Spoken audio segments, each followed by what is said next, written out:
So hello guys, આજે છે 22 August 2024. Please like, subscribe and share. So let's start. તો આજે આપણે સૌપ્રથમ ટોપિકના ઓરી જોઈએ તો સૌપ્રથમ છે મિયાવાકી પદ્ધતિ.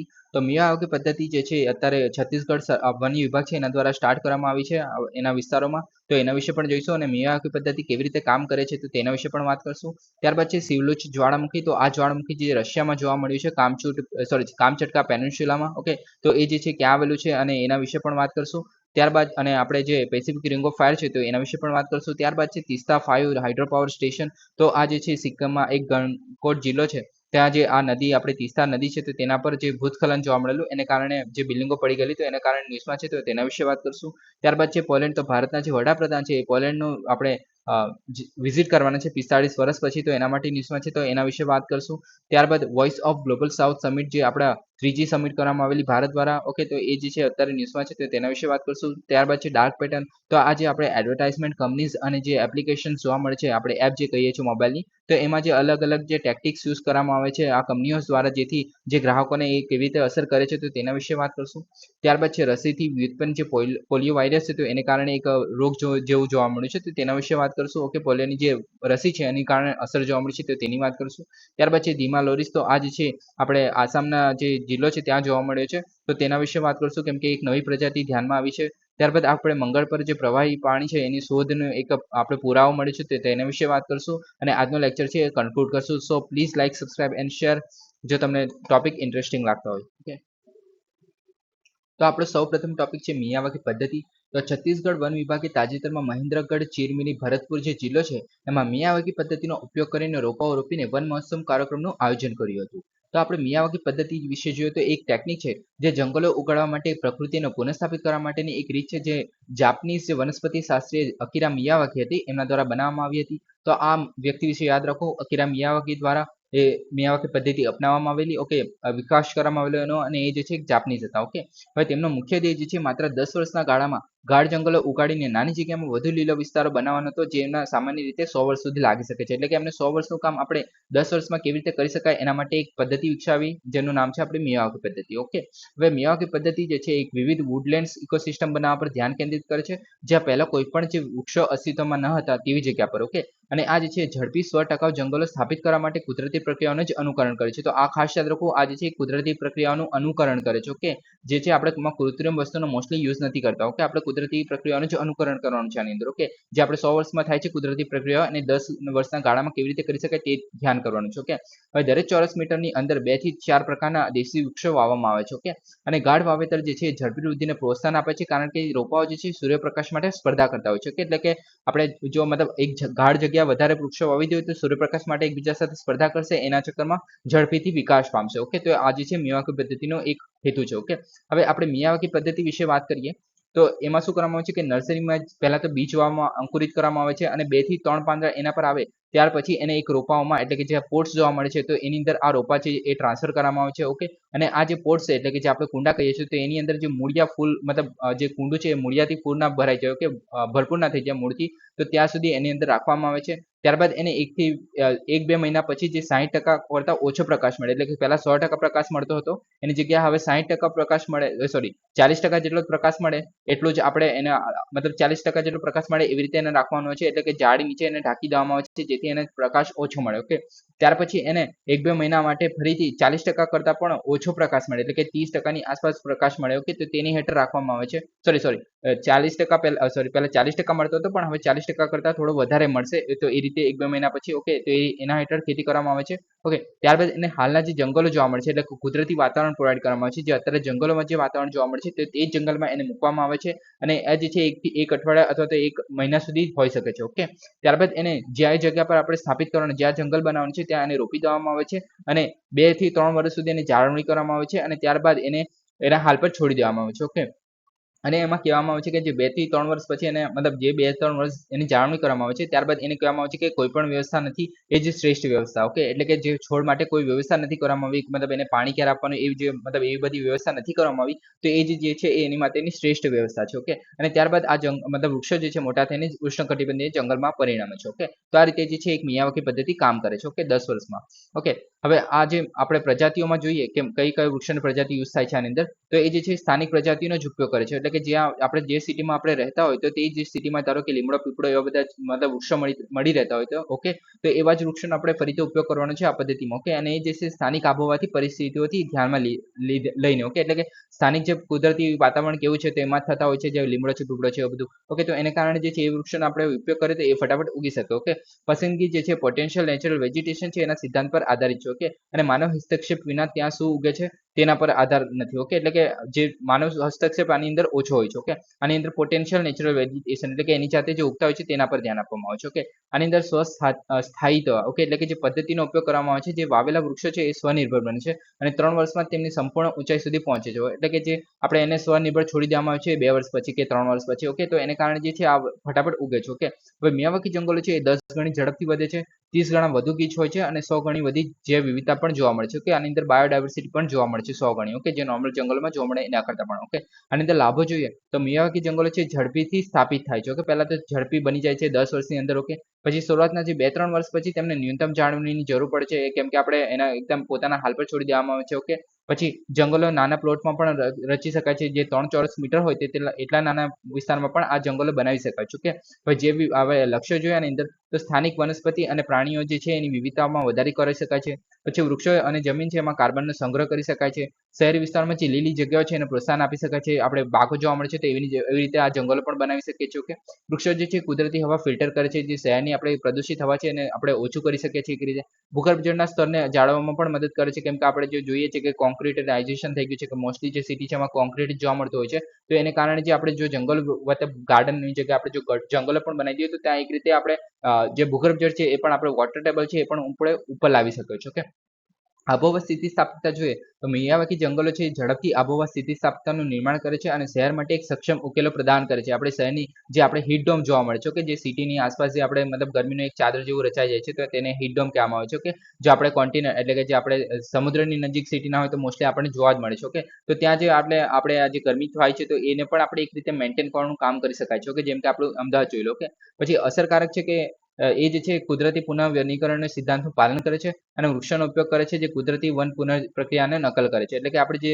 કુદરતમાં જે પ્રક્રિયા જોવા મળે છે આપણે વનની ઓકે તો એ જે છે પુનર્જીવિત કરવાની છે આ પદ્ધતિનો યુઝ કરીને નકલ કરીને. ઓકે, હવે નેક્સ્ટ છે શિવલુચ જ્વાળામુખી. તો તાજેતરમાં દેશના પૂર્વ કિનારે આવેલા 7 તીવ્રની જે ભૂકંપ બાદ રશિયામાં જે શિવલુચ જ્વાળામુખી ફાટી નીકળ્યો એટલે કે રશિયામાં જ પહેલા 7 જે તીવ્રનું આ ભૂકંપ આવ્યો ત્યારબાદ જ્વાળામુખી ફાટી નીકળ્યો છે તેનું નામ છે શિવલુચ. ઓકે, હવે આના વિશે જોઈએ તો એ જે છે કામચટકા આવેલું છે. કામચટકા જે પેનિન્સ્યુલા છે ઓકે દ્વીપકલ્પ છે તો ત્યાં આવેલું છે અને આ જે છે એની આસપાસ પેટ્રોપાવલોક્સ જે ચાટ્સ્કી છે આશરે 280 માઇલ દૂર આવેલું છે. એટલે કે આ સિટી છે એની આસપાસ આપણે સિટી યાદ રાખવાની જરૂર નથી પણ ક્યાં આવેલું છે કયા પ્રદેશમાં આવેલું છે તે મહત્વનું છે. ઓકે, તો કામચટકા આપણે જોઈ લઈએ તો કામચટકા પેનિન્સ્યુલા તમે આ જોઈ શકો છો. આ છે આપણું રશિયા, આ છે આપણું કામચટકા પેનિન્સ્યુલા. ઓકે, આપણે થોડા દિવસ પહેલા જ્યારે જાપાન ડિસ્કસ કરેલું ત્યારે આપણે ઓસ્કોચ સી વિશે પણ વાત કરી ઓસ્કોચ સી. ઓકે, તમે થોડું પ્રોનાઉન્સ કરી લેજો તમારી રીતે. ઓકે, ઓસ્કોચ સી કહેવામાં આવે છે. ઓકે, તો એ જે છે આપણે ડિસ્કસ કરેલું થોડા દિવસ પહેલા જ્યારે આપણે જાપાન ડિસ્કસ કરેલું ત્યારે. ઓકે, હવે આના વિશે જોઈએ તો એ જે છે એક સ્ટ્રેટોવોલ્કેનો છે. હવે આપણે થોડા દિવસ પહેલા જ આપણે જ્વાળામુખીના પ્રકાર જે છે એ ડિસ્કસ કરેલા એના માટે આપણે અમે અહીંયા નથી ફરીથી ડિસ્કસ કર્યા કેમ કે વિડીયો ઘણો લાંબો થઈ જાય છે એના કારણે. ઓકે, તો તમે ફરીથી એ ચેકઆઉટ કરી શકો છો. તમારે જો ફરીથી જાણવું હોય તો આપણે ફરી ફ્યુચરમાં પણ એકવાર ફરીથી ડિસ્કસ કરી લઈશું એને. ઓકે, હવે સ્ટ્રેટોવોલ્કેનો છે પહેલા તો અને એ ઢાળવાળી ધોળાઓ દ્વારા વર્ગીકૃત થયેલો છે.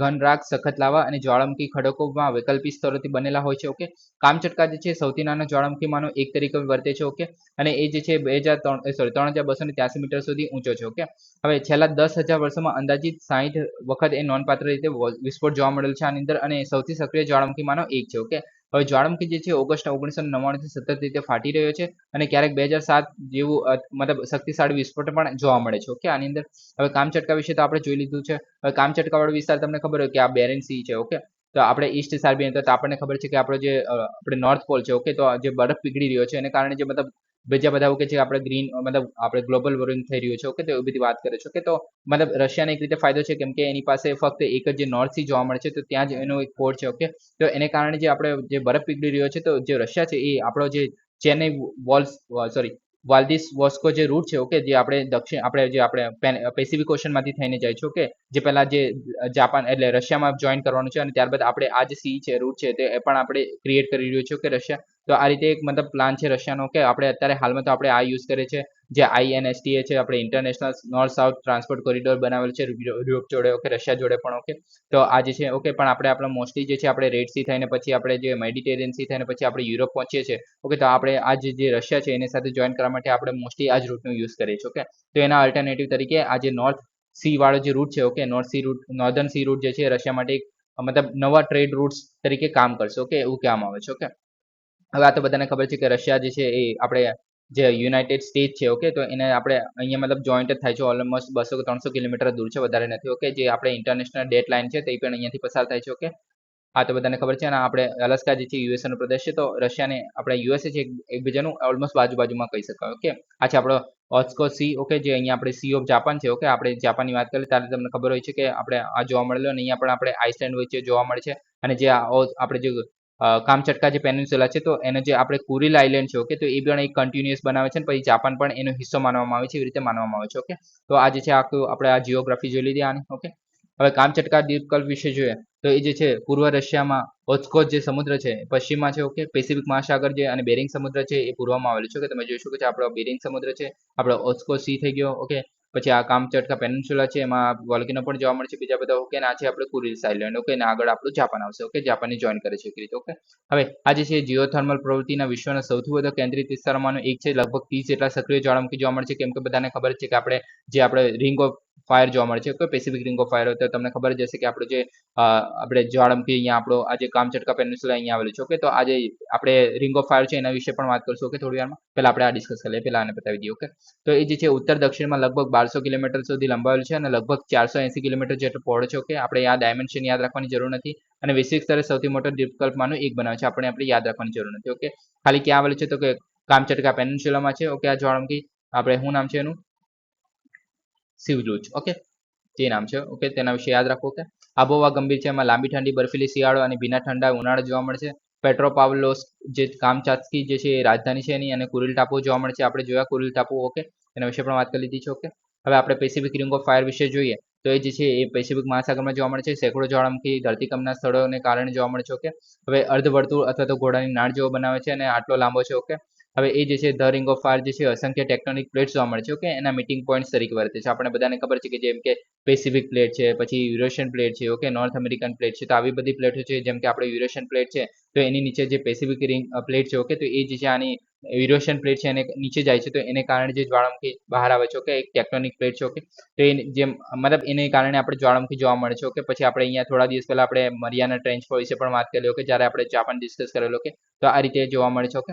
હવે જેમાં યુરેશિયન નોર્થ અમેરિકન જુઆન્ડી ફુકા પ્લેટ છે કોકોસ પ્લેટ છે કેરેબિયન છે નાસ્કા એન્ટાર્ટિકા ભારત ઓસ્ટ્રેલિયા અને જે ફિલિપાઇન્સ છે તો એવા બધા પ્લેટ જોવા મળે છે જેને કારણે આ જે છે એક મહત્વનો ઇમ્પોર્ટન્ટ એક જ્વાળામુખી રીજન બને છે અને ધરતીકંપ પણ આ જગ્યાએ મોસ્ટલી જોવા મળતો હોય છે જ્વાળામુખી તો વધારે પડતા જોવા મળે છે ઓકે હવે અસરગ્રસ્ત દેશોમાં જોઈએ તો યુએસએ છે ઇન્ડોનેશિયા છે મેક્સિકો છે જાપાન છે કેનેડા ગ્વાટેમાલા છે રશિયા ચીલી પેરુ અને ફિલિપાઇન્સ એવી રીતના 15 દેશો છે આ 15 દેશો અહીંયા આવેલા છે તમે જોઈ શકો છો ઓસ્ટ્રેલિયાથી સ્ટાર્ટ કરીને પછી જાપાન જાય છે ફિલિપાઇન્સ જાય છે જાપાન જાય છે પછી રશિયા જાય છે પછી આપણા કેનેડા છે પછી ફિલિપાઇન્સ છે ફિલિપાઇન્સ ક્યાં નોર્થ અમેરિકા છે પછી સાઉથ અમેરિકા સુધી જોવા મળશે ઓકે નાસ્કા પ્લેટ અહીંયા થઈ ગયો ઓકે તો આપણે તમારે થોડો આ રિજન યાદ રાખવાનો ઇમ્પોર્ટન્ટ છે ઓકે હવે નેક્સ્ટ તિસ્તા 5 હાઇડ્રોપાવર સ્ટેશન વિશે વાત કરીએ તો તાજેતરમાં સિક્કિમના જે ગંગટોક જિલ્લામાં તિસ્તા 5 હાઇડ્રોપાવર સ્ટેશનના સ્થળે ભૂસ્ખલનથી 6 મકાનો અને જે નેશનલ હાઇડ્રો ઇલેક્ટ્રિક પાવર કોર્પોરેશનની ઇમારતને નુકસાન પહોંચેલું ઓકે તો આના વિશે વાત કરશું આપણે તિસ્તા રિવર વિશે ઓકે પહેલા તો હાઇડ્રોપાવર વિશે જોઈએ તો તમે જોઈ શકો છો આ તિસ્તા 5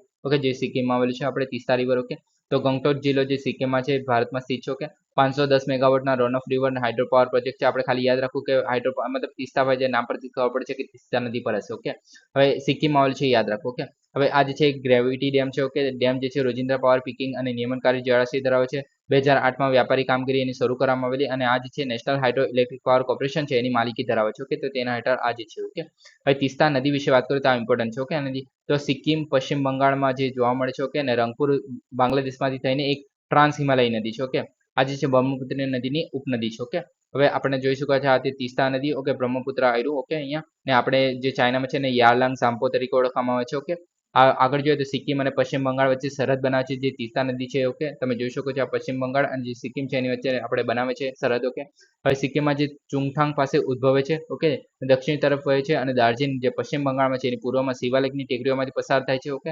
મૂળરૂપે ઉપલા પદમાં જે નદી હતું ગંગા. ઓકે, એટલે કે આપણે જે પદ્મા જે કહેવાય છે. ઓકે, તમને ખબર હશે કે જે આપણે ગંગા છે. ઓકે, તો એ જે છે આગળ જઈને બાંગ્લાદેશમાં પદ્મા તરીકે ઓળખાય છે. ઓકે, અને જે બ્રહ્મપુત્રા છે એ બાંગ્લાદેશમાં મેઘના તરીકે ઓળખાય છે. ઓકે, તો એ જે છે પહેલા જે તીસ્તા નદી છે એ પહેલા આ પદ્મા નદીમાં મળતી હતી, પણ અત્યારે જે છે એને ફરીથી આપણે મતલબ રૂટ ચેન્જ કરીને બ્રહ્મપુત્રમાં જોઈન કરવામાં આવે છે. ઓકે, બાંગ્લાદેશમાં તો આ રીતે છે. ઓકે, તો એ જે છે ઉપલા પહેલા પદ્મા નદીમાં આવતી હતી જે ગંગા તરીકે ઓળખાય છે. ઓકે, પરંતુ જે 1787માં બાંગ્લાદેશમાં જમના નદી છે એટલે બ્રહ્મપુત્રા નદી છે એમાં જોડવા માટે માર્ગ બદલેલો. ઓકે, તો તમે આટલું સમજી ગયા. હવે જે કુલ લંબાઈ 309 છે. ઓકે, આટલું ચોરસ કિલોમીટર વિસ્તાર ડ્રેઇન કરે છે. ઓકે, આ ખાલી ઉપનદીઓ વિશે થોડો ખ્યાલ રાખો કે જેટલા પણ છુવાળા આવે છે. ઓકે, તો એ જે છે આપણે સિક્કિમની જે આપણે તીસ્તા નદી છે તેનો છે. ઓકે, તો લાંગચુલા છે, ચાકુંજ છુ છે, દીકછુ છે, રાનીખોલા, જેમ છુ છે, રંગ્યો છુ છે અને રંગીત જે નદીઓ છે તો આનો સમાવેશ થાય છે આની અંદર. ઓકે, હવે નેક્સ્ટ છે પોલેન્ડ. તો વોર્સો જે છે એમાં ભારતીય સમુદાયના સભ્યોએ ભારતીય વડાપ્રધાનની પોલેન્ડની આગામી મુલાકાત અંગે ઉત્સાહ વ્યક્ત કર્યો, જે 45 વર્ષના ભારતીય વડાપ્રધાનની પોલેન્ડની પ્રથમ મુલાકાત છે. ઓકે, હવે પોલેન્ડ વિશે જોઈએ તો એ જે છે એક મધ્ય યુરોપિયન એક દેશ છે. ઓકે, તમે જોઈ શકો છો. ઓકે, આ બાજુ બાલ્ટિક સી છે, આજુબાજુના દેશો છે તો જર્મની છે, જે રિપબ્લિક છે, પછી સ્લોવાકિયા છે, યુક્રેન છે, બેલારુસ છે અને રશિયા પણ છે. ઓકે, આ રશિયાનો થોડો ભાગ છે અહીંયા. ઓકે, હવે આ જે છે બાલ્ટિક સમુદ્રથી દક્ષિણી સુડેટ્સ જે છે અને કોર્પોથિયન જે પર્વતો છે તો તેને વિસ્તરે છે. ઓકે, તો આપણે પર્વતો વિશે પણ જોઈ લઈએ. આ છે આપણે સુડેટિક જે માઉન્ટેન છે. ઓકે, અને આ છે આપણે Carpathian mountains. Okay, Carpathian mountains. Okay, અને આ જે બે નદી છે આની ઓડર રિવર અને વિત્સુલા રિવર. ઓકે, તો આ બે ઇમ્પોર્ટન્ટ નદી છે આની. ઓકે, હું પીડીએફ પ્રોવાઈડ કરીશ, તમે જોઈ લેજો શાંતિથી. ઓકે, હવે પોલેન્ડ જે છે 7 દેશો સાથે સરહદો વહેંચે છે. ઓકે, જેમ કે જર્મની છે, આપણે મતલબ દેશો તો જોઈ લીધા બધા. ઓકે, બાલ્ટિક સમુદ્રના કિનારે છે. ઓકે, રેતાળ દરિયા કિનારો ધરાવે છે. ઓકે, મધ્યમ નીચાણવાળો વિસ્તાર છે. કાર્પોથિયન અને જે સુડેસ પર્વતમાળા તરફ બરફથી ઢંકાયેલા છે. ઓકે, તો આપણે આ વિશે પણ જોઈ લીધા, આપણે માઉન્ટેન વિશે જોઈ લીધા. આ આપણે સુડેટ થઈ ગયું અને આ છે કાર્પેથિયન. ઓકે, હવે આ મુખ્ય વિગતોમાં જોઈએ તો રાજધાની છે વોર્સો છે. ઓકે, પછી આ જો તમે જોઈ શકો છો આ છે એની રાજધાની વોર્સો. ઓકે, પછી આની અંદર પોલિશ જે ભાષા છે. ઓકે, પછી ઝ્લોથ થી જે PLN જે આનું ચલણ છે. ઓકે, ચલણ યાદ રાખવાની જરૂર નથી, આટલા વિસ્તારમાં વહેંચાયેલું છે. આના મુખ્ય જે આપણે માઉન્ટેન જોઈ લીધા, આ નદીઓ જોઈ લીધી, વિસ્ટુલા વોર્ડર. ઓકે, આ છે આપણી વોર્ડર અને આ છે વિસ્ટુલા રિવર. ઓકે, પછી પોલેન્ડ જે છે સમગ્ર 1300 થી વધુ તળાવો ધરાવે છે. ઓકે, સંસદીય પ્રજાસત્તાક છે એટલે આપણા જેવો જ આપણું સંસદીય પ્રણાલી દર્શાવે છે. ઓકે, એટલે કે ભારત જેવું મતલબ લોકશાહી દેશ તરીકે ગણી શકે. ઓકે, સરકારના જે વડા છે એ વડાપ્રધાન છે ને રાજ્યના વડા છે એ રાષ્ટ્રપતિ જેવી રીતના આપણા છે. ઓકે, આપણા ભારત દેશ જેવું. ઓકે, પોલેન્ડ જે છે એ નાટો અને યુરોપિયન યુનિયનનું બનેલું સભ્ય છે. ઓકે, તો આ બંને વસ્તુ યાદ રાખી શકો છો કે નાટોનું છે. ઓકે, ઐતિહાસિક વિહંગાવલોકન જોઈએ તો આ મતલબ આપણે એનું હિસ્ટ્રી તો યાદ રાખવાની જરૂર નથી, પણ આપણે એકવાર જોઈ લઈએ. ઓકે, 1795માં પોલેન્ડ જીતવા લેવામાં આવેલું. કે રશિયા, પ્રશિયા અને ઓસ્ટ્રેલિયામાં વહેંચવામાં આવેલું. ઓકે, પછી 123 વર્ષ પછી એને અસ્તિત્વ તરીકે આવેલું ને 1918માં જ્યારે પ્રથમ વિશ્વયુદ્ધ થયું ત્યારે પોલેન્ડે એક દેશ તરીકે પુનઃસ્થાપિત કરવામાં આવેલું. ઓકે, પછી 21 વર્ષ પછી ફરી જર્મની અને સોવિયત સંઘે હુમલો કરેલો એના પર. ઓકે, પછી એનું વિશ્વયુદ્ધ શરૂ થયેલું બીજું. ઓકે, પછી નાઝી જર્મનીના પતન પછી પોલેન્ડ સોવિયત યુનિયનનું સામ્યવાદી ઉપરાજ્ય બનેલું. ઓકે, પછી 1970માં જે દાયકામાં ગર્જસ્ટાનના જે શિપયાર્ડ સોલિડેરિટી જે છે એક રાષ્ટ્રવ્યાપી ચળવળ ચાલેલી ત્યાં, અને પછી જે પોલેન્ડની લોકશાહી ઝડપી પરિવર્તનને શરૂઆત કરીને ચિંતિત કરેલી. ઓકે, તો એ જે છે પોલીસ સરકાર પછી પડીને મતલબ પોલેન્ડ મતલબ લોકશાહી તરીકે સ્ટાર્ટ થઈ. ઓકે, તો આપણે પોલેન્ડ તમે જોઈ શકો છો આપણે યુરોપમાં છે. ઓકે, આપણે બાલ્ટિક સી થઈ ગયો અને નોર્થ સી છે. ઓકે, તો રશિયાનું પણ આમાં નોર્થ સીમાં આપણે પોર્ટ જોવા મળે છે. ઓકે, પછી હવે મેડિટેરિયન સી. ઓકે, આપણે બધાને ખબર છે કે આપણે રેડ સી થઈને આપણે મેડિટેરિયન સી થઈને પછી આપણે યુરોપને જોઈન થઈએ છીએ. ઓકે, હવે સ્કેન્ડિનેવિયા. ઓકે, તો આ એક આપણે ઇમ્પોર્ટન્ટ ટર્મ છે. ઓકે, સ્કેન્ડિનેવિયા જે છે ઉત્તર યુરોપના એક પ્રદેશ છે. ઓકે, જેમાં કયા દેશનો તો ડેનમાર્ક છે, નોર્વે અને સ્વીડન. તો આવા જે ક્વેશ્ચન છે અમુક વાર પૂછાતા હોય છે. તો ડેનમાર્ક, નોર્વે અને સ્વીડન છે એને આપણે સાથે મળીને સ્કેન્ડિનેવિયા તરીકે ઓળખવામાં આવે છે, સ્કેન્ડિનેવિયન કન્ટ્રી તરીકે. ઓકે, જે નોર્ડિક દેશો છે એ શબ્દમાં સ્કેન્ડિનેવિયા દેશો તેમજ ફિનલેન્ડ અને આઇસલેન્ડ. ઓકે, તો આ બંને વસ્તુ જો એડ થાય ફિનલેન્ડ અને આઇસલેન્ડ. ઓકે, આ છે આપણું ફિનલેન્ડ. ઓકે, અને આઇસલેન્ડ જે છે કાંઈ ગયું આઇસલેન્ડ. તો એ બંને વસ્તુ જ્યારે એડ થાય છે. ઓકે, ત્યારે આ એક જે છે બને છે. ઓકે, જેને આપણે નોર્ડિક દેશો કહે છે. ઓકે, આઇસલેન્ડ એટલે લગભગ આ છે આયર્લેન્ડ, નહીં સોરી આયર્લેન્ડ છે, sorry Iceland sorry Iceland. Okay, તો આપણે આઇસલેન્ડ થઈ ગયું. ઓકે, હવે voice of global south summit વિશે જોઈએ તો ભારતે ત્રીજી વોઇસ ઓફ ગ્લોબલ સાઉથ સમિટનું આયોજન કરેલું. ઓકે, હવે વોઇસ ઓફ ગ્લોબલ સાઉથ તો પહેલા આપણને આ ખબર હોવી જોઈએ કે જે આપણે ગ્લોબલ સાઉથ જે છે એટલે કે જે સાઉથ એટલે જે આપણા દક્ષિણ બાજુ જેટલા પણ દેશો જોવા મળે છે તેને આપણે ગ્લોબલ સાઉથ કહીએ છીએ. ઓકે, તો એ બધા દેશો સાથે મળીને જે એક સમિટ કરે છે તેને કહેવામાં આવે છે ગ્લોબલ સાઉથ સમિટ. ઓકે, તો એની અંદર જે મતલબ એવું કહેવામાં આવે છે કે જે એટલા પણ જે ઉત્તરના જે દેશો છે તે બધા મોસ્ટલી વિકસિત જોવા મળે છે ઓસ્ટ્રેલિયાને છોડીને. ઓકે, ઓસ્ટ્રેલિયા જે છે ફક્ત એવો દેશ છે જે દક્ષિણમાં આવેલો છે. ઓકે, જે વિકસિત દેશ છે. ઓકે, બાકીના બધા દેશો જેમ કે યુરોપ જોઈ લો, પછી રશિયા જોઈ લો, પછી આપણે નોર્થ અમેરિકા યુએસએ જોઈ લો, કેનેડા જોઈ લો, તો બધા જેટલા પણ વિકસિત દેશો છે. ઓકે, તે બધા આપણને ઉત્તરમાં જોવા મળે છે. ઓકે, હવે આના વિશે જોઈએ તો VOGSS એટલે કે voice of global south summit જે છે ઉદ્દેશ્ય જે છે વૈશ્વિક જે છે દક્ષિણના દેશો સાથે એક સાથે લાવવાનો છે. ઓકે, અને એ જે છે વિશ્વની વિશાળ શ્રેણી પર સંવાદ પ્રોત્સાહન કરવાનો છે. એટલે કે આની અંદર ઘણા બધા ટોપિકનો આપણે ઇન્ક્લુડ કરવાનો છે. કે તે જે છે વસુંધૈવ કુટુંબકમ છે. ઓકે, તો તેને ફિલોસોફી સાથે સંરેખિત છે અને વૈશ્વિકને આંતરસંબંધ પર ભાર મૂકે છે. ઓકે, હવે આ જે છે વૈશ્વિક દક્ષિણ અને બ્રાન્ડ લાઇન. ઓકે, તો આ બંનેને મતલબ જે છૂટી પાડતી જે લાઇન છે. ઓકે, તેને કહેવામાં આવે છે branded line. Okay, brand line તરીકે ઓળખવામાં આવે છે. કે જે આપણે જે ગ્લોબલ સાઉથ છે અને ગ્લોબલ નોર્થ છે. ઓકે, તે બંનેને અલગ કરતી જે લાઇન છે. ઓકે, તો આ લાઇન જે છે મતલબ અંદાજિત નથી. ઓકે, જે દેશો જે છે વિકસિત દેશો અને વિકાસશીલ દેશો છે તેને અલગ કરતી છે. ઓકે, હવે ગ્લોબલ સાઉથમાં જે વિકાસશીલ દેશો અને ઓછા વિકસિત દેશો અથવા તો અવિકસિત દેશોનો સમાવેશ થાય છે. ઓકે, હવે ભૌગોલિક રીતે ગ્લોબલ નોર્થ છે જેને શ્રીમંત દેશો કહેવામાં આવે છે. ઓકે, તેનાથી બ્રાન્ડેડ લાઇન છે એ અલગ કરે છે. ઓકે, બંનેને હવે અગાઉ જે છે જાન્યુઆરી અને નવેમ્બર 2023માં પહેલી અને બીજી છે એ આપણે આ સમિટનું આયોજન કરવામાં આવેલું. ઓકે, અને આ ત્રીજી સમિટનું જે આપણે 2024માં જોવા મળી રહી છે. હવે થીમ જે છે ઇમ્પોર્ટન્ટ બને છે, એનું નામ છે સસ્ટેનેબલ ફ્યુચર માટે એમ્પાવરમેન્ટ ગ્લોબલ સાઉથ. ઓકે,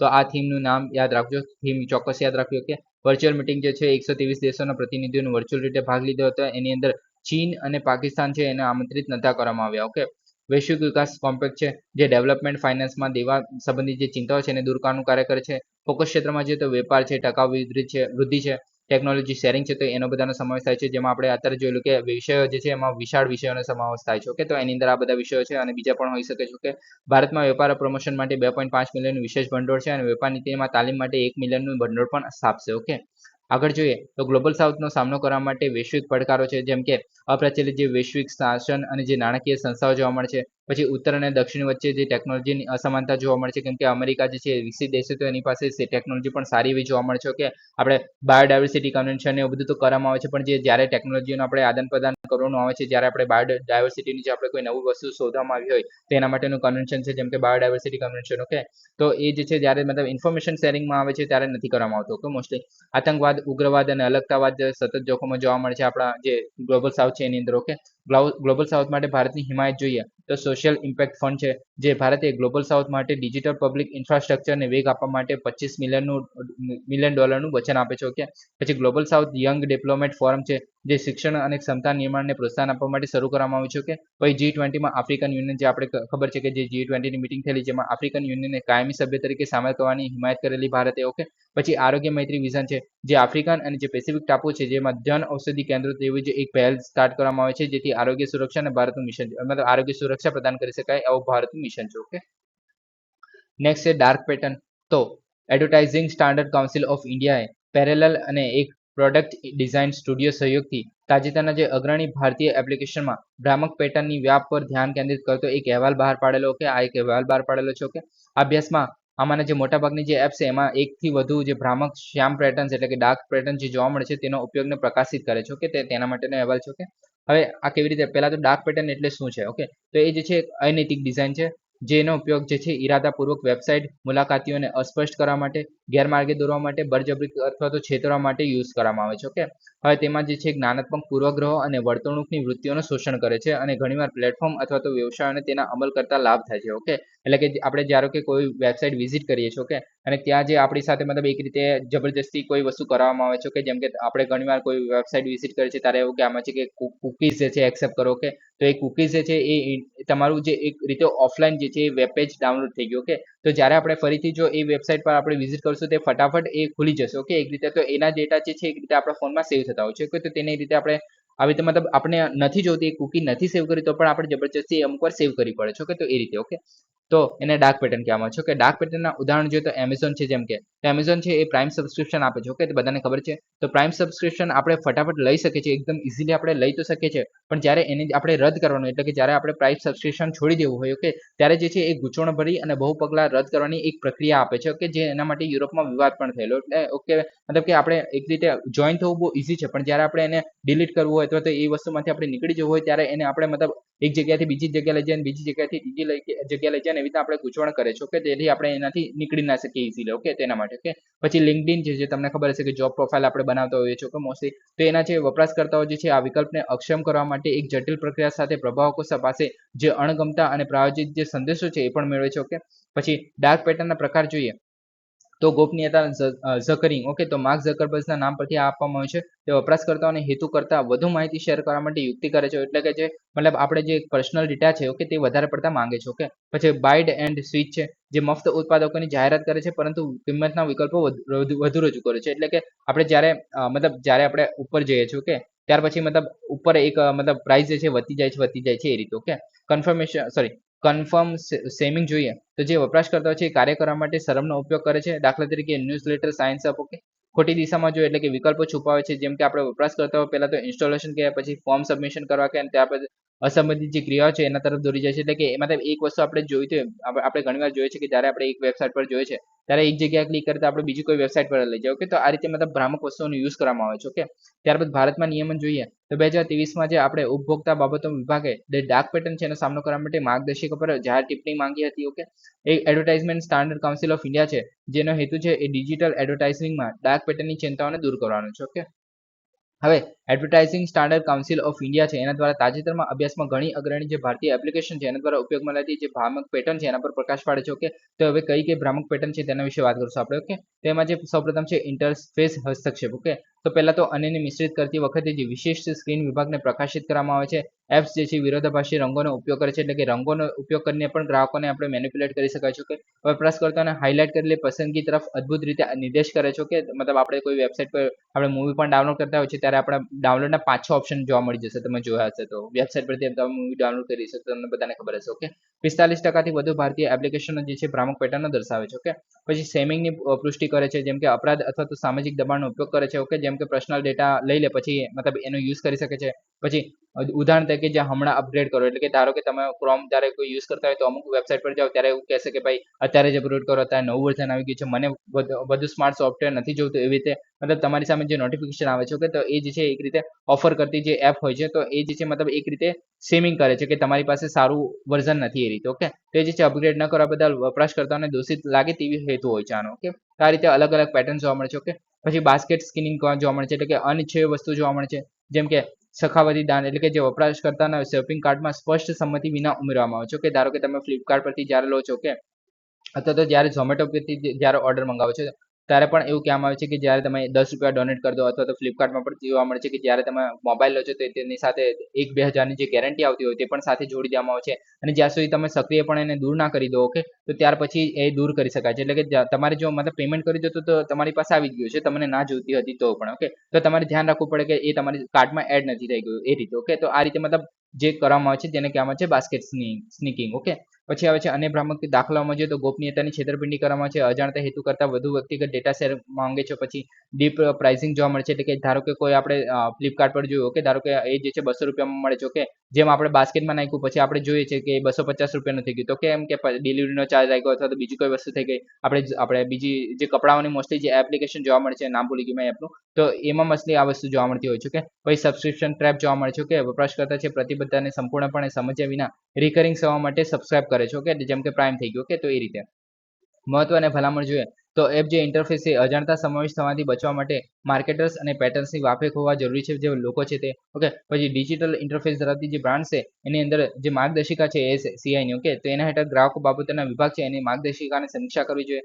પછી કોન્શિયસ પેટર્ન વેબસાઇટ જેવા સંસાધનો માર્કેટ્સને તેમની એપની નૈતિક ડિઝાઇનનું મૂલ્યાંકન કરવામાં મદદ કરી શકે છે. ઓકે, એટલે કે મૂલ્યાંકન કરવાનું છે પણ જાતે જ કરવાનું છે. વિકસતા જે ડિજિટલ લેન્ડસ્કેપમાં માર્કેટર્સ અને ડિઝાઇનર્સ એ બંને વચ્ચે નૈતિક પ્રથાઓને પ્રાધાન્ય આપવું મહત્વપૂર્ણ છે. ઓકે, તો આટલી વસ્તુ ધ્યાન રાખવાની છે. ઓકે, હવે આટલું આપણે જોયેલું છે તો તમારે પણ થોડું ધ્યાન રાખજો. ઓકે, હવે આગળ જોઈએ રસથી વ્યુત્પન્ન પોલિયો વાયરસ. ઓકે, તો તાજેતરમાં મેઘાલયના જે ત્રિકિલ્લા જે છે એ 2 વર્ષના બાળકમાં જે રસીથી મેળવેલા પોલિયો કેસની પુષ્ટિ થઈ છે. ઓકે, જે આરોગ્ય અધિકારીઓએ સ્પષ્ટતા કરી હતી કે આ જે છે વાઇલ્ડ પોલિયો વાયરસ નથી, એટલે કે જે પોલિયો વાયરસ જે જોવા મળે છે તો એનાથી એ નથી, પણ ઓછી અસરકારક ઓછી રોગ પ્રતિકારક જે શક્તિ ધરાવતા લોકોમાં આ જોવા મળે છે. ઓકે, એક ચેપ છે. ઓકે, હવે એના વિશે જોઈએ તો એ જે છે ઓરલ, પહેલા તો આપણે જે પોલિયો વિશે જોયું કે પ્રોપર, તો એના વિશે જોઈએ તેના પહેલા આપણે આ ખબર હોવી જોઈએ કે પહેલા તો ઓરલ પોલિયો રસી એટલે શું, તો કે જન્મના ડોઝ તરીકે આપવામાં આવે છે, ત્યારબાદ 6, 10 અને જે 14 અઠવાડિયાના 3 પ્રાથમિક ડોઝ આપવામાં આવે છે, અને પછી 16 થી 24 મહિનામાં બુસ્ટર ડોઝ આપવામાં આવે છે, જેને આપણે કહેવામાં આવે છે ઓરલ પોલિયો રસી. ઓકે, તો આ યાદ રાખો એક રીતે.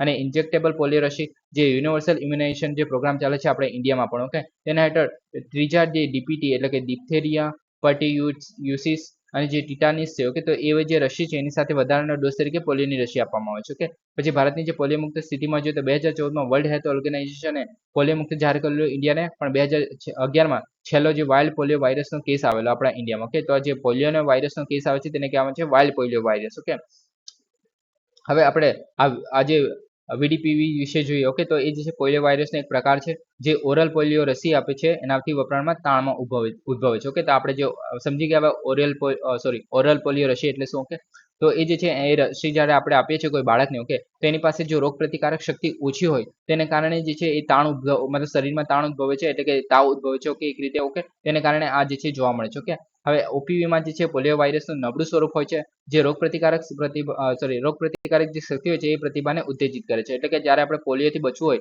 તો આપણે પોલિયોની રસી આપવામાં આવે છે. આપણે તમને ખબર છે કે રસીઓ કેવી રીતના કામ કરે છે. ઓકે, જ્યારે આપણે રસી હોય, ઓકે, ધારો કે પોલિયોનો જે વાયરસ હશે, ઓકે, તો તેનો કોઈ ભાગ અથવા તો એનો ડીએનએ અથવા તો કોઈ જે મતલબ એનું કોઈ પણ વસ્તુ હશે, ઓકે, તો તેને એક રીતે આપણે નિષ્ક્રિય કરીને મરેલા જે પોલિયોના વાયરસ હશે તેને જ આપણે તેનો જ યુઝ કરીને આપણે રસી બનાવવામાં આવે છે. ઓકે, જે રસી છે એ આપણા ઇમ્યુન સિસ્ટમમાં એટલે કે શરીરમાં જ્યારે દાખલ કરવામાં આવે છે તો એ દાખલ કરેલું જે મતલબ કરે છે ત્યારે આપણે શરીરને ખબર પડે કે હા ભાઈ આવું કોઈ વસ્તુ આવે છે ત્યારે આપણે બચીને રહેવાનું છે. એ રીતે આ કામ કરે છે, એટલે કે આપણે પ્રિકોશન્સ બેટર ધેન ક્યોર જે કહીએ છીએ. ઓકે, તો એ રીતે આ કામ કરે છે. ઓકે, આખું તો એ જે આ વસ્તુ મતલબ રસીનું કામ જ એવું છે, precaution better than cure. Okay, તો એના આધારે આ કામ કરે છે. એટલે કે જ્યારે આપણે રસી આપવામાં આવે છે તો એક રીતે આપણને શરીરને તો એવું લાગે ને કે ભાઈ બહારથી કોઈ વાયરસ આવી ગયો છે તો આપણે એની સામે રક્ષણ કરવાનું છે, એને કારણે જે તાણ ઉદ્ભવે છે શરીરમાં એને કારણે તાવ પણ આવી શકે છે. ઓકે, હવે દુર્લભ પ્રસંગોમાં જોઈએ તો ઓછી અસરકારક વસ્તીમાં વિસર્જન કરેલ જે રસી છે એના વાયરસ પરિભ્રમણ કરી શકે છે અને આનુવંશિક ફેરફારોમાં પસાર થઈ શકે છે અને સંભવિત રીતે લખવાનું કારણ બની શકે છે. ઓકે, તેના સ્વરૂપમાં પાછા આવી શકે છે અને આને કારણે ફરી રસી ઉત્પન્ન જે પોલિયો વાયરસ છે, ઓકે, તો circulating vaccine derived polio virus, okay, તે તરીકે ઓળખવામાં આવે છે. ઓકે, હવે 2000 થી વૈશ્વિક સ્તરે ઓપીવીના જે 10 બિલિયન ડોઝનું સંચાલન કરવામાં આવ્યું છે અત્યાર સુધીમાં. ઓકે, પરિણામે 21 દેશોમાં 24 જે CVDPV જે છે એ ફાટી નીકળેલા અને ભારતમાં જે છે એમાં 760 થી ઓછા કેસ છે. ઓકે, હવે પોલિયો વિશેના મુખ્ય તથ્યોમાં જોઈએ તો પોલિયો જે છે એક વાયરલ ચેપી રોગ છે જે નર્વસ સિસ્ટમને અસર કરી શકે છે અને બદલી ન શકાય તેવા મતલબ લકવો અને મૃત્યુ પણ થઈ શકે છે. ઓકે, હવે જંગલી પોલિયો વાયરસ જે છે 3 અલગ જાતોમાં જોવા મળે છે, જેમાં વાઇલ્ડ પોલિયો વાયરસ પ્રકાર 1 છે, 2 છે, 3 છે. ઓકે, એમાં લક્ષણોમાં જોઈએ તો એ સમાન હોવા છતાં દરેક તાણમાં આનુવંશિક અને વાયરોલોજીકલ જે તફાવતો જે હોય છે જેના માટે અલગ નાબૂદી પ્રયાસોની જરૂર પડે છે. એટલે કે જે આપણે ડિસીઝ સાથે થઈ જાય છે, એટલે કે આપણે જે વાયરસ જે શરીરમાં આવી જાય છે તો એને કારણે જે તમામ મતલબ આનુવંશિકતા અને વાયરોલોજીકલ તફાવતો જોવા મળે છે. એટલે કે જે વ્યક્તિને મતલબ એક વ્યક્તિની જે આપણે રસી આપી છે અને બીજા વ્યક્તિને જે રસી આપી છે તો તેને કારણે જે બંને મતલબ જે રોગ તો સેમ હશે, બરોબર છે, પણ એની અંદર જે આપણે પ્રક્રિયા છે અથવા તો આનુવંશિકતાને કારણે બંનેમાં અલગ અલગ પ્રક્રિયા જોવા મળે છે. તો એના માટે જે આપણે નાબૂદી કરવા માટે જે પગલાં લઈશું કે તે પણ અલગ અલગ રહેશે. ઓકે, તો એ રીતે. ઓકે, વાયરસ જે છે મુખ્યત્વે ફેકલ ઓરલ જે માર્ગ છે એના દ્વારા ફેલાય છે અને આંતરડામાં ગુણાકાર એટલે કે આપણે મલ્ટીપ્લાય થાય છે. ઓકે, જ્યાં તે નર્વસ સિસ્ટમ પર આક્રમણ કરી શકે છે અને મુખ્યત્વે 5 વર્ષથી નીચેના બાળકોને અસર કરતા હોય છે. ઓકે, આ જે છે. ઓકે, નેક્સ્ટ છે ધીમા લોરીસ એટલે કે સ્લો લોરીસ. ઓકે, તો આસામના જે ચિરાંગ જિલ્લાના ભારતના ભૂતાન સરહદ પર શાંતિપુર વિસ્તારમાં સ્થિત સિમલા બાગ જે ગ્રામજનોએ લુપ્તપ્રાપ્ત જે પ્રાઇમેટ સ્લો લોરીસ છે, ઓકે, તો એની દુર્લભ પ્રજાતિને જોવાની જાણ કરી હતી. ઓકે, તો આ યાદ રાખવું, મતલબ ખાલી યાદ રાખવું કે ક્યાં જોવા મળે છે, તો આસામમાં જોવા મળે છે. નવી જ પ્રજાતિ છે જે સ્લો લોરીસ છે એની. ઓકે, પ્રજાતિ છે. ઓકે, હવે ધીમા લોરીસ વિશે જોઈએ તો એ જે છે ફક્ત દક્ષિણ અને દક્ષિણ પૂર્વ એશિયામાં જોવા મળે છે. આ યાદ રાખવું, ફક્ત એશિયામાં જોવા મળે છે. ઓકે, દક્ષિણ અને દક્ષિણ પૂર્વ એ બી. ઓકે, હવે જે આપણે ગ્લોબલ સાઉથની વાત કરી તેની જ વાત છે. ઓકે, તેઓ જે છે અબોરિયલ છે. ઓકે, એટલે કે વૃક્ષો પર રહે છે. ઓકે, તે જે છે ડાળીઓ પર સૂવે છે અથવા તો વેલાઓ અને પાંદડાનો ઉપયોગ કરીને ફરતા જોવા મળે છે. ઓકે, સામાન્ય રીતે જ્યારે તેઓ શૌચ કરવા માટે જરૂર પડે છે ત્યારે જંગલમાં માળેથી નીચે આવે છે. ઓકે, તો આ આપણે યાદ રાખવાની જરૂર નથી. ઓકે, ખાલી યાદ રાખવું. ઓકે, હવે પ્રજાતિની વિવિધતા જોઈએ તો આપણે ટોટલ 9 પ્રજાતિ જોવા મળે છે. ઓકે, તેમાંથી આપણે પ્રજાતિઓ જે છે લાક્ષણિકતા અને તેનું વર્તન શેર કરે છે, મતલબ સેમ જ જોવા મળે છે મોસ્ટલી. ઓકે, 9 પ્રજાતિના નામ આપેલા છે કે આપણે યાદ રાખવાની જરૂર નથી, તમારે જોવું હોય તો જોઈ શકો છો એકવાર. ઓકે, બંગાળ જે છે બંગાળનું જે ધીમી લોરી છે એ આયુસીએન રેડ લિસ્ટમાં ભયંકર તરીકે સૂચિબદ્ધ કરવામાં આવ્યું છે, એટલે કે એન્ડેન્જર છે. Okay, wild life protection act હેઠળ પણ એને આપણે સાચવવામાં આવે છે. ઓકે, અને બંગાળની ધીમી લોરી શ્રેણી જે છે વિયેતનામથી ચીન સુધી વિસ્તરે છે. ઓકે, એટલે વિયેતનામ જે દેશ છે ત્યાંથી ચીન સુધી આપણને જોવા મળે છે. ઓકે, ભૌગોલિક લક્ષણોમાં જોઈએ તો એક નાના નિશાચર જીવોથી મોટી ગોળાકાર આંખો જોવા મળે છે રાત્રિના દર્શન, એટલે કે રાત્રે મોસ્ટલી જાગતા હોય છે. ઓકે, પછી કોમ્પેક્ટેડ બોડી, ટૂંકા સ્નાઉટ અને ગાઢ રૂવાટી જોવા મળે છે. ઓકે, હવે આ બધું યાદ રાખવાની જરૂર નથી, આપણે આ કદાચ યાદ રાખી શકો છો કદાચ. ઓકે, તેમાં ધીમી લોરીસના મતલબ જે સ્લો લોરીસ છે એના હાથની નીચે એક નાનો ખાલી પેચ જોવા મળે છે જે તેલનો સ્ત્રાવ કરે છે. હવે આ તેલ જે છે જ્યારે એને ખતરો મહેસૂસ થાય તે આ તેલનો ને ચાટે છે અને તેમની લાળ સાથે મળીને જે નાના ઓર્થોપોડ્સ ને સસ્તન પ્રાણીઓ છે એને મારવા માટે પૂરતું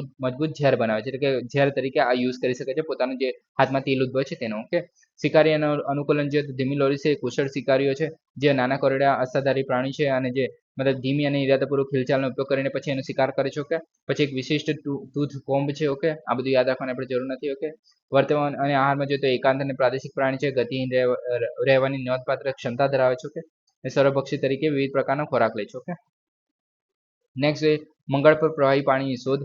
તો તાજેતરમાં એક અભ્યાસે મંગળના જે ખડકાળ જે બાહ્ય પોપડાની અંદર છુપાયેલી વિશાળ પ્રમાણમાં પ્રવાહી પાણીની હાજરીને ઉજાગર કરે છે. ઓકે, એટલે કે રહ્યું હશે એવું કહે છે. ઓકે, શોધી નથી નાખ્યું એટલે કે હશે. ઓકે, પ્રથમ શોધ જોઈએ તો વૈજ્ઞાનિકોએ મંગળની સપાટી પર ધ્રુવો પર જાણીતા જે પાણીના બરફની બહાર પ્રવાહી પાણીના પુરાવા મળ્યા છે. ઓકે, આ અભ્યાસની વિગતો જોઈએ તો કેલિફોર્નિયન જે યુનિવર્સિટીની ટીમ દ્વારા proceedings of the national academy of the science છે એમાં માર્ગના મધ્યમાં પોપડામાં પ્રવાહી પાણી. ઓકે, તો એવા શીર્ષકના અભ્યાસથી પ્રકાશિત કરવામાં આવેલો. ઓકે, મહત્વ જોઈએ તો એ જ છે આ જે શોધ છે મંગળના આબોહવાના ઇતિહાસમાં સપાટીની પ્રક્રિયા અને જે આંતરિક રચના છે એના વિશે આપણને સમજને વધુ મજબૂત કરે છે, જે મંગળનું જળચક્ર છે એના વિશે. ઓકે, જીવન માટે શોધ એટલે કે પ્રવાહી પાણી છે મંગળ પર રહેવા માટે યોગ્ય વાતાવરણ અને સંભવિત જીવનને શોધવામાં વધારો કરી શકે છે. ઓકે, પછી હવે ડેટા સ્ત્રોત જોઈએ તો આના માટે નાસાના જે ઇનસાઇડ લેન્ડર જે 2018 થી 2022 નો ડેટા યુઝ કરવામાં આવેલો. ઓકે, અને એ જે છે સિસ્મોમીટર માર્ક્સ વેગ છે અને ઉલ્કાના પ્રભાવને રેકોર્ડ કરે છે. ઓકે, અને જે સિસ્મિક તરંગોની ગતિને પ્રવાહી પાણીને ઓળખવામાં મદદ કરે છે. ઓકે, આ મુખ્ય તારણોમાં જોઈએ તો ઊંડાઈ અને સ્થાન જોઈએ તો મંગળના પોપડાથી 10 થી 20 કિલોમીટર ઊંડાઈએ પાણી ધરાવતું સ્તર હોઈ શકે છે. ઓકે, ગરમ આબોહવા દરમિયાન જે અબજો વર્ષો પહેલા જે પાણી રહેલું એ પહેલા સપાટી પર જોવા મળ્યું હશે. ઓકે, અત્યારે ગરમ છે એટલે નથી જોવા મળ્યું. ઓકે, વોલ્યુમનો અંદાજ જોઈએ તો એ જે છે મંગળના આસપાસ 1-2 કિલોમીટર ઊંડા સમુદ્રને પણ ભરી શકે છે, એટલું મોટું હોઈ શકે છે. ઓકે, સૂચિતાર્થ જોઈએ તો જીવન માટે સંભવિત જે પ્રવાહી પાણી છે એ જીવનની શોધની શક્યતા વધારી શકે છે આપણી ત્યાં. ઓકે, અને આટલા ઊંડાણમાં પાણી કાઢવાથી મંગળના જે વસાહતીકરણ માટે પડકારો પણ ઊભા થઈ શકે છે. ઓકે, સો ગાઈઝ આજ માટે આટલું જ. Please subscribe, like and share. Thank you for listening. જય હિન્દ, વંદે માતરમ. અને ફીડબેક મને ચોક્કસ આપજો, મારે શું સુધારવાની જરૂર છે મને ખબર પડે. Okay, thank you for listening. જય હિન્દ, વંદે માતરમ.